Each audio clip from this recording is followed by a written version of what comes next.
استانبول د ترکیې میلیوني ښار دی. له دې ځایه شاوخوا 100 کیلومتره وړاندې د ازمت ښار پروت دی. په دغه ځای کې د ترکیې نشریاتي اداره TRT د وروستي سلطان په نوم سریال ثبتوي. دا کیسه د عثماني سلطنت د وروستي سلطان عبدالحمید ثاني پر ژوند راڅرخي. په 1896 میلادي کې عثماني سلطان عبدالحمید ثاني په ټولو جبهو کې جنګېده، که هغه اروپایي قدرتونه وو او که داخلي مخالفین. د هغې ټولو موخه یوه وه چې عثماني خلافت ته د پای ټکی کېږي.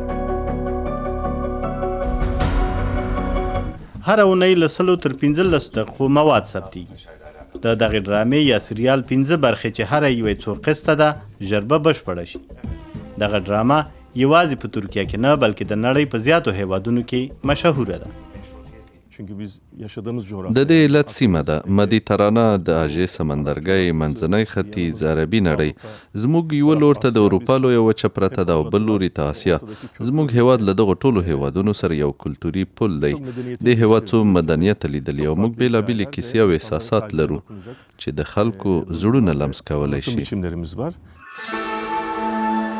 تر هالیوډ وروسته اوس ترکیه په نړۍ کې د ډرامو د تولید دوهم ستر صادروونکی هیواد دی. د بیلګې په ډول په پاکستان کې په حیرانوونکي ډول ترکي ډرامې ډېر مینوال لري. په دې کفې کې مشهور ترکي سریال ارطغرل غازي خپل کیږي. دغه ډرامه په 14مه عیسوي پیړۍ کې د عثماني سلطنت د ظهور په هکله ده چې په اردو ژبه دوبله شوې بڼه یې وړاندې کیږي.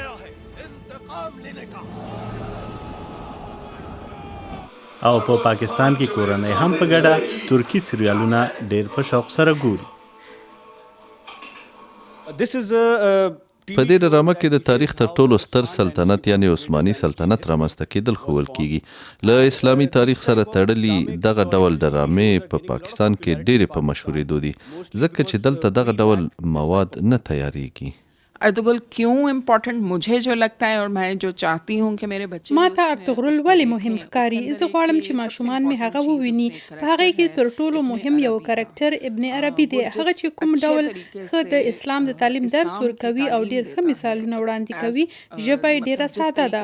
جتنی ایگزامپلز کے ساتھ وہ بات کرتا ہے وہ بہت ایزی لینگویج ہے. دغه سریال ډېر لیدونکي راضي بریښي، خو انتقاد کوونکي د دغه تاریخي ډرامې په هکله بل نظر لري او وایي چې د سیاسي موخو د ترلاسه کولو لپاره په هغې کې لاسوهنه شوې. آیا د ترکیې ولسمشر رجب طیب اردوغان حکومت په هدفمند ډول دغه سریال د عثماني خلافت او اسلام د ستایلو یا لمانځلو لپاره استعمالوي څو دیموکراسي او اقلیتونه بدنامه کړي؟ که چیرې د ترکي سریال وروستي سلطان ځینې قسطونه یو څوک وویني ښایي د دغه اغېز احساس تایید کړي. د وروستي سلطان په 2 بشپړو برخو کې د هغه دښمن تیودور هرزل دی چې د اسرائیلي دولت فکري پلار ګڼل کېږي، خو په دغه ډرامه کې هغه توطیه‌ګر، مکار او غدار ښوول شوی دی. یعنې یهودان پکې په منفي بڼه ښوول شوي او دغه ډرامه د ساتیرۍ په نامه وړاندې کېږي.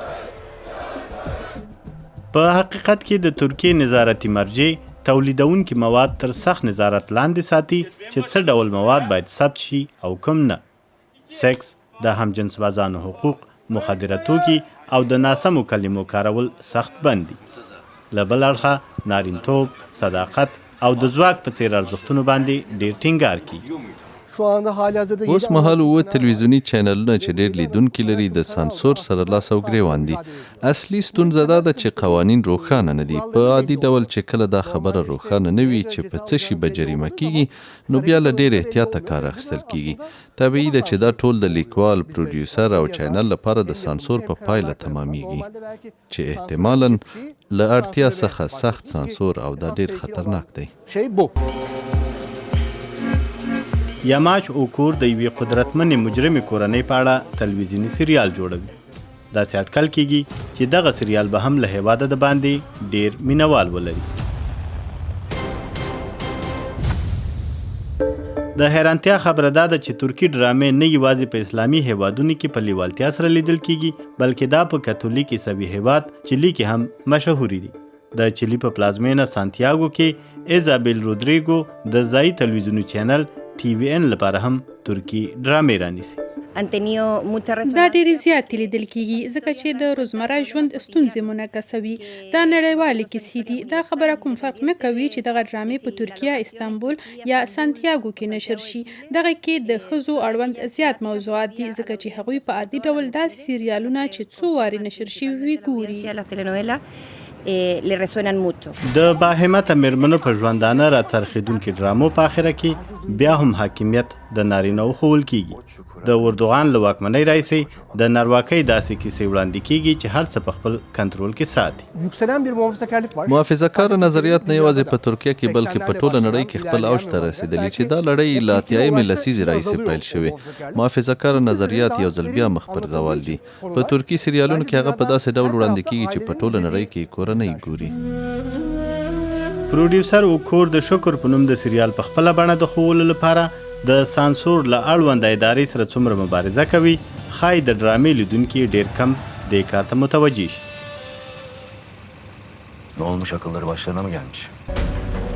له پاکستانه تر چیلي پورې په ترکي سریالونو کې هر څوک هغه څه لیدلی شي چې غواړي. د هغې بریاان د دغه صنعت کارپوهان هم حیران کړي دي. هغوی په راتلونکي 2 کلونو کې له $1 میلیارډ زیاتو ډالرو عاید اټکل کوي.